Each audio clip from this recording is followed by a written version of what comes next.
Bismillahirrahmanirrahim. Assalamualaikum warahmatullahi wabarakatuh. Waalaikumsalam warahmatullahi wabarakatuh. Ya, kami dari kelompok 11, kelompok PPL, kami akan mendemokan tugas FP kami, yaitu membuat DPPL dan beserta aplikasinya. Nah, sebelumnya kami ini sistemnya itu bikin sistem game dengan judul dengan atau nama gamenya Labirin Kaget. Oh ya, sebelumnya kita mau perkenalan dulu eh, anggota kelompoknya siapa aja. Nama saya Sani, NRP-nya 5113100153. Ya, perkenalkan nama saya adalah Plastikoma, NRP 5113110128. Nama saya Didi Sepianto, NRP 5113131000090. Saya Ibnu Prayogi, NRP 5113110150. Ya. Ya, jadi game Labirin Kaget ini merupakan permainan game adventure di mana pemainnya itu berada di suatu labirin, kemudian dia itu diharuskan keluar dari game dengan waktu yang ditentukan. Nah, di game itu terdapat jebakan-jebakan yang akan membuat kaget. Jadi diuji nyalinya. Ya, jadi untuk goalnya dari game ini tuh pemain tuh harus nyari jalan keluar dari labirin-labirin yang sudah kita buat. Nah, terus di setiap labirin-labirinnya itu ntar ada kayak rintangan-rintangannya kayak berupa monster atau makhluk-makhluk gitu. Nah, itu bisa bikin kaget, bisa bikin ya ada suaranya juga sebenarnya. Nah, itu pemain ditantang untuk uji nyali gitu intinya. Iya. Iya, kemudian game ini memanfaatkan VR, virtual reality, Pakai cardboard. yang kemudian platformnya kita menggunakan Android dengan bahasa C#. Iya. Iya, frameworknya kita menggunakan Unity terbaru jelasnya. Oke. Nah, sebenarnya game ini tuh buat di HP terus pakai cardboard, cuman kami di sini akan mendemokan lewat laptop. Ya, pada game Labirin Kaget ini ada 7 use case. Yang pertama ini ada mengatur suara. Jadi di game ini bisa mengatur suara. Jadi volumenya bisa dikecilin dan bisa digedein juga. Nah, terus use case yang kedua itu bisa melihat petunjuk permainannya. Di sini ada petunjuknya gimana cara mainnya. Kemudian yang ketiga itu bisa mulai permainan. Kita langsung aja coba mulai. Nah, di tampilan pertama ini ada skor sama waktu. Skor ini dihitung mundur karena semakin lama kita bermain skornya semakin kecil. Jadi kalau misalnya kita mainnya cepet bakalan skornya lebih tinggi. Terus waktunya juga dihitung mundur. Kalau misalnya waktunya habis berarti game over. Cara mainnya bisa maju, bisa mundur juga, bisa geser kanan, geser kiri, bisa lompat juga. Nah, di sini juga bisa lihat kanan, kiri, atas, belakang gitu. Jadi kayak noleh. Nah, ini lebih kelihatan, lebih kerasa kalau pakai cardboard. Di sini kita pakai laptop. Ya, terus ini maju. Kita coba permainannya.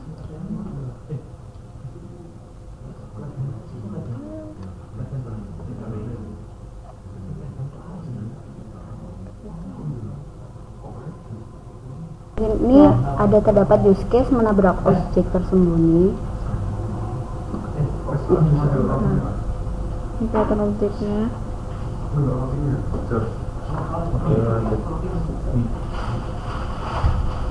Oke, udah kan? Permainan jalan sampai menemukan jalan keluar. Dan Ya, gitu aja. Terus lagi. Enggak.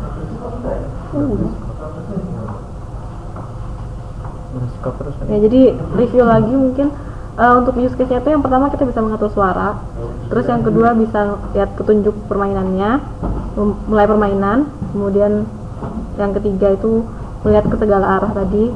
Kalau pakai cardboard bisa tinggal gerak-gerakin kepala aja. Terus yang kelima itu kayak mengontrol karakternya maju, mundur, lompat bisa geser kanan, geser kiri juga. Terus habis itu bisa nabrak objek tersembunyi tadi yang tiba-tiba muncul. Kemudian yang terakhir bisa ngelihat skor, jadi skornya kelihatan di sini. Ya, itu dari use case-nya. Di sini kami menggunakan di sini saya akan menjelaskan tentang desain arsitektur dari sistem game yang kami buat.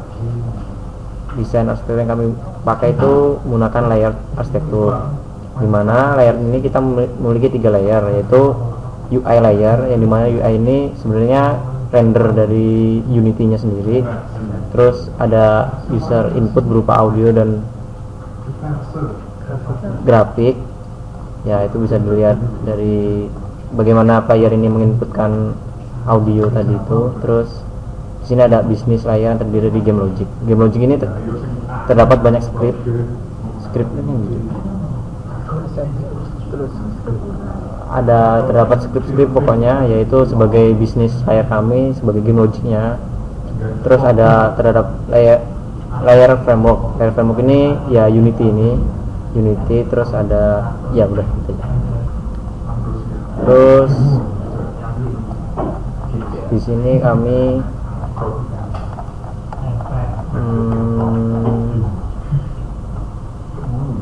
kelas jalan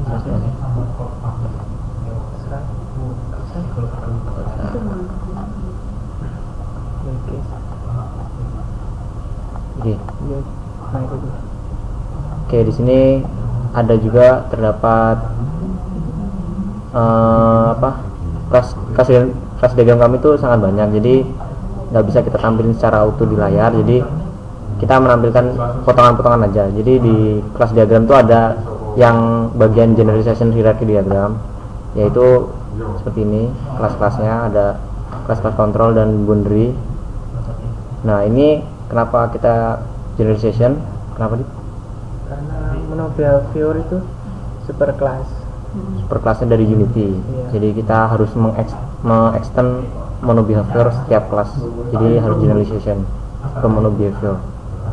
Terus ada aggregation hierarchy diagram. Ya, ini kita gunakan untuk cardboard dan cardboard head. Ya. Terus, nah ini untuk membuat menunya kita menggunakan hierarki, jadi yang seperti di layar ini.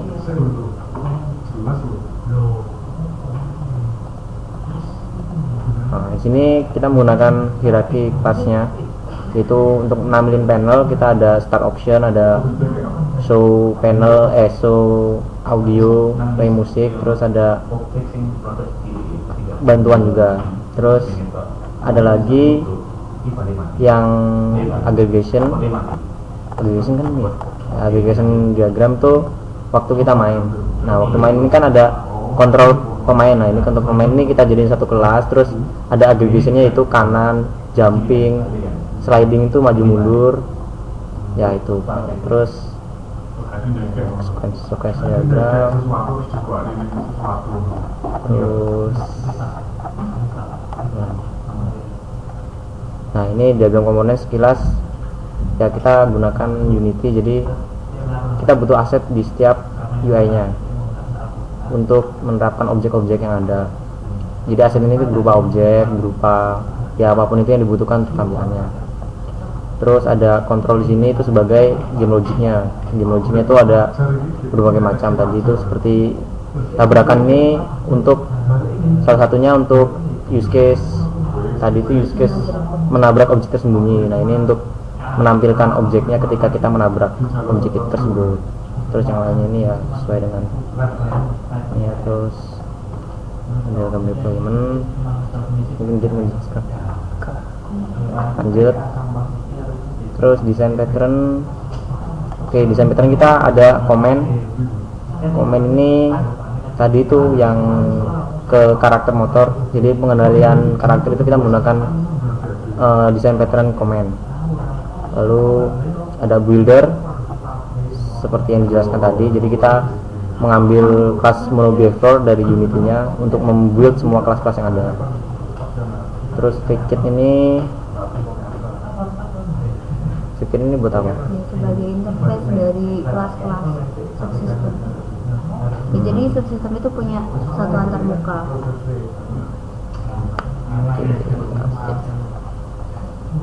Terus ini fungsi-fungsi setiap kelas. Oke, sekarang desain antarmuka. Oke, di sini saya akan menjelaskan tentang desain antarmuka. Jadi di sini terdapat beberapa mockup yang sudah kami bikin menggunakan Photoshop. Oh ya, ini ada menu utama. Jadi di menu ini terdapat judul labirin kaget. Di sini terdapat struktur batu. Kemudian di backgroundnya itu ada labirin. Terus di sini ada tombol mulai. Terus di sini ada setting sama bantuan. Nah, jenisnya itu kita menggunakan font. Untuk fontnya ini kita menggunakan Facile Sans dari internet. Terus kemudian ada lagi spesifikasi elemen-elemen pada layar. Jadi di sini ada pengaturan, terus bantuan sama mulai. Nah, semua ketiga ini berjenis button. Kemudian lanjut di menu pengaturan. Di sini ada dua settingan, jadi bisa menyeting volume musik sama efek volume. Terus terdapat tombol kembali di sini. Yang satu dua itu jenisnya slider, sementara yang ketiga itu button. Terus yang bagian game trick, saat kita memainkan permainan terdapat objek skor sama waktu. Kedua objek ini menggunakan font Facile juga, Facile Sans. Kemudian tipenya itu kita memakai text view, jadi dia hanya menampilkan skor sama waktu di layar. Terus yang selanjutnya itu user manual, jenisnya itu form. Di sini kita hanya menampilkan judul sama gambar-gambar untuk bantuan. Kemudian ada tombol kembali nih, back. Ini lebih detailnya, objek tombol mulai, objek tombol setting. Ini terus ini ada detail dari tombol bantuan. Oke, bis. Dan sekian presentasi dari kelompok 11. Terima kasih. Stop. Oke.